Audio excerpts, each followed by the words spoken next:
আপনার দুইটা ভাগে আমি আপনাকে একটু আসলে পরীক্ষা মানে প্রশ্ন করতে চাই। সেটা হচ্ছে যে এনসিপি একটি বিবৃতি দিয়েছে যেখানে বলা হয়েছে বিএনপির কেন্দ্রীয় নেতৃত্বের নিয়ন্ত্রণ স্থানীয় পর্যায়ে নেই।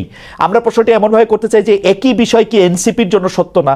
এনসিপির কি সব জায়গায় নিয়ন্ত্রণ আছে?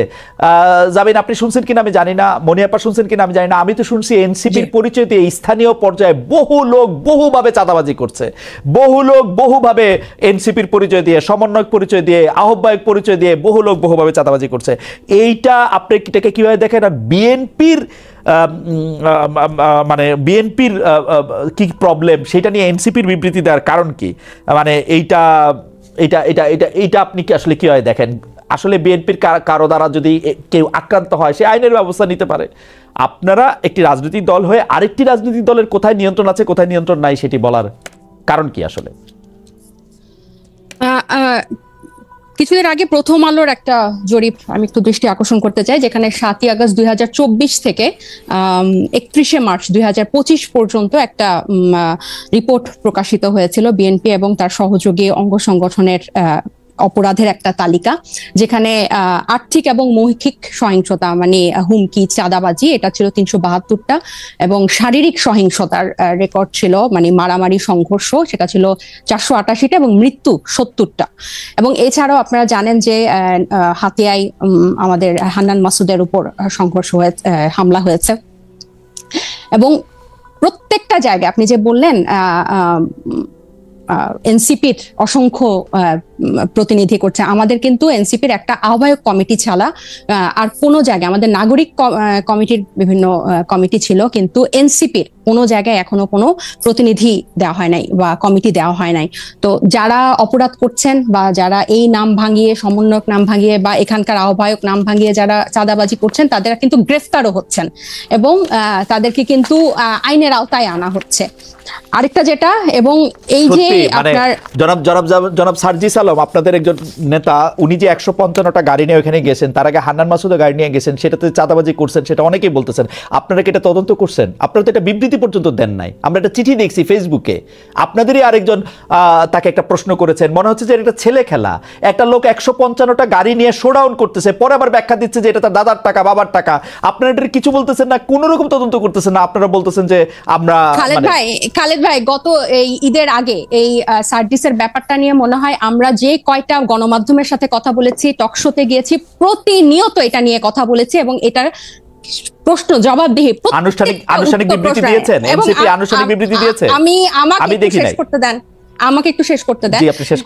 যেখানে যে মানে আমাদের তো শুধু একজন তারেক রহমান নাই যে যিনি কথা বললে ওই কথাটাই মানে বেদবাক্য হবে। আমরা সবাই কিন্তু এখানে যেহেতু এটা একটা কালেকটিভ নেতৃত্বের একটা দল এবং সবাই আমরা বিভিন্ন জায়গায় কথা বলছি, গণমাধ্যমের সাথে কথা বলছি। আমরা বারবার বলেছি যে এই তারা যে পাল্টাপাল্টি বক্তব্য দিয়েছে ফেসবুকে, এটা সম্পূর্ণ তাদের ব্যক্তিগত একটা পোস্ট এবং তারা সেভাবে সেটা হ্যান্ডেল করেছে।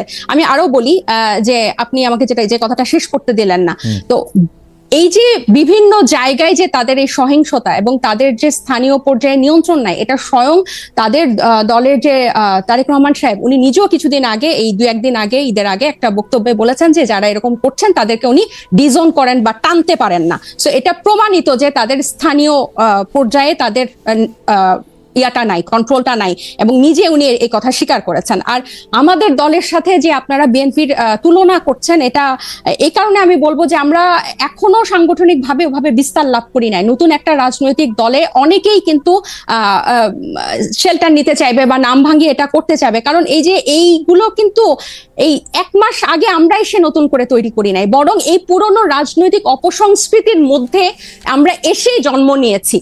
সো এখন আমাদের উপর দায়িত্ব এসব রাজনৈতিক অপসংস্কৃতি পরিষ্কার করা এবং ফেরেশতার মতো বিহেভ করা। সো আমরা কিন্তু অথবা আপনার দায়িত্ব, ডক্টর জাবির, অথবা আপনাদের দায়িত্ব হচ্ছে ওই সংস্কৃতিটারও বেশি করে করা।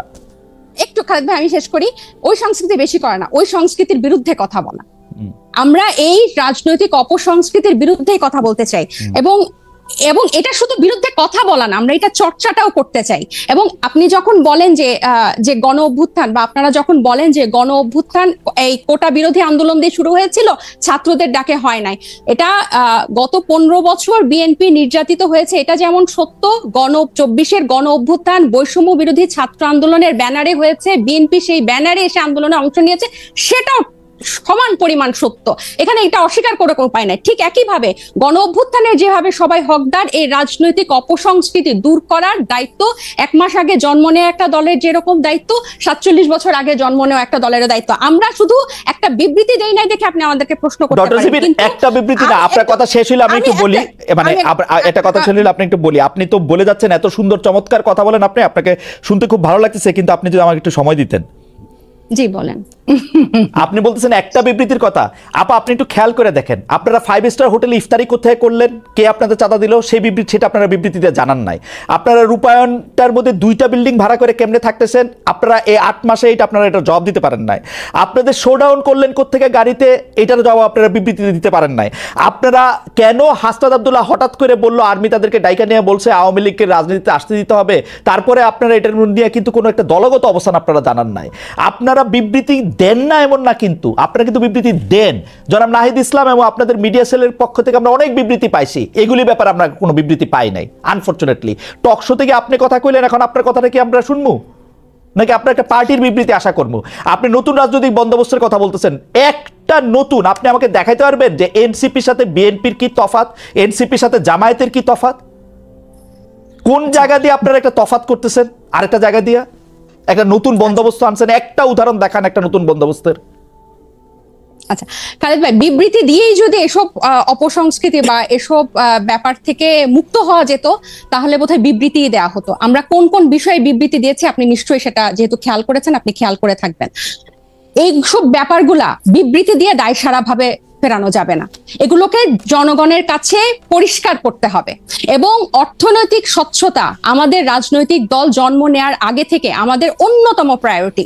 শুধু বাংলাদেশে কোন রাজনৈতিক দলের এই গত 53 বছরের রাজনৈতিক সংস্কৃতিতে অর্থনৈতিক স্বচ্ছতা কখনো কোনো রাজনৈতিক দল দেখায় না। এবং আমরা জন্ম নেওয়ার আগে থেকেই এই আলোচনা, আপনি যে 8 মাস বললেন, জন্ম নিয়েছে 1 মাস আগে, এর আগে থেকে আমরা যখন এই প্রক্রিয়ার মধ্যে ছিলাম, এটা ছিল আমাদের অন্যতম প্রায়োরিটি। আপনার একটা জিনিস, একজন ব্যক্তি একটা রাজনৈতিক দলের 1-2 জন কিছু করবে, সেটাকে ডিফেন্ড করে একটা বিবৃতি দিয়ে কিন্তু ব্যাপারটা থেকে দায়সারা হওয়া যাবে না। বরং আমাদের হোমওয়ার্কটা হচ্ছে, আমাদের কর্মযজ্ঞটা হচ্ছে এই জিনিসটা কিভাবে স্বচ্ছভাবে মানুষের কাছে পরিষ্কার করা যায়, যাতে এটাই হচ্ছে আমাদের বিএনপি এবং জামাতের থেকে আমাদের পার্থক্য। বিএনপি এবং এই যেসব রাজনৈতিক দল স্টাবলিশ ছিল, তারা কি শোডাউনের রাজনীতি করে নাই? তারা কি পেশি শক্তি দেখায় নাই? তারা কি আর্থিক প্রভাব প্রতিপত্তি দেখায় নাই বিভিন্ন জেলায়? এটা তো আপনি অনেক অভিজ্ঞ, আপনি অনেক বছরের আপনার অভিজ্ঞতা। আমি বলি, আমাকে শেষ করতে দেন যে এখন এটা থেকে আমরা ডিফারেন্ট কিভাবে হব, যে এগুলোকে আমাদেরকে চেক করতে হবে। বিবৃতি দিয়ে কিন্তু এখান থেকে দায়সারা ভাবে আমরা মুক্তি পেতে পারবো না। এগুলোকে আমাদের অ্যাড্রেস করতে হবে, এগুলোকে ফ্লেক্সিবল করতে হবে, কিভাবে জনগণের কাছে পৌঁছানো যায়। এবং এই ইফতারের কথা এবং রূপায়ণ টাওয়ারের অর্থের কথা আমরা বারবার বলেছি, সেটা টকশো অন্যতম মাধ্যম বাংলাদেশের। পরিষ্কার বিবৃতি দিতে কি অসুবিধা? বিবৃতি দিতে কি অসুবিধা আপনাদের? বিবৃতি দিতে কি অসুবিধা? ভাই এটা মানে কোনো অসুবিধা নাই, কারণ আমরা মনে করেছি, মানে এটা লিখিত কোনো কথা বলছেন না কেন? যে নাহিদ ইসলাম স্বাক্ষরিত একটি বিবৃতি এরকম যে আমরা রূপায়ণ টাওয়ারের টাকাটা অমুক জায়গা থেকে পাই, এইটুকু বলতে অসুবিধা কোথায়? আপনি কি মনে করেন যে বাংলাদেশের যে দমন পীড়নের কালচার এই বিগত দশকগুলাতে ছিল, আপনাদের টাকা দিলে তারা দমন পীড়নের সম্মুখীন হবে? আপনি আমাকে কথা শেষই করতে দিচ্ছেন না, পুরো সেন্টেন্সটা একটু শেষ করি। আপনার কি মনে হয় যে দমন পীড়নের সংস্কৃতি বাংলাদেশের রাজনীতিতে ছিল, আপনি একটা রাজনৈতিক দলকে কারা অর্থ দিল, ডোনেশন দিল, সেটা প্রকাশ করার মতো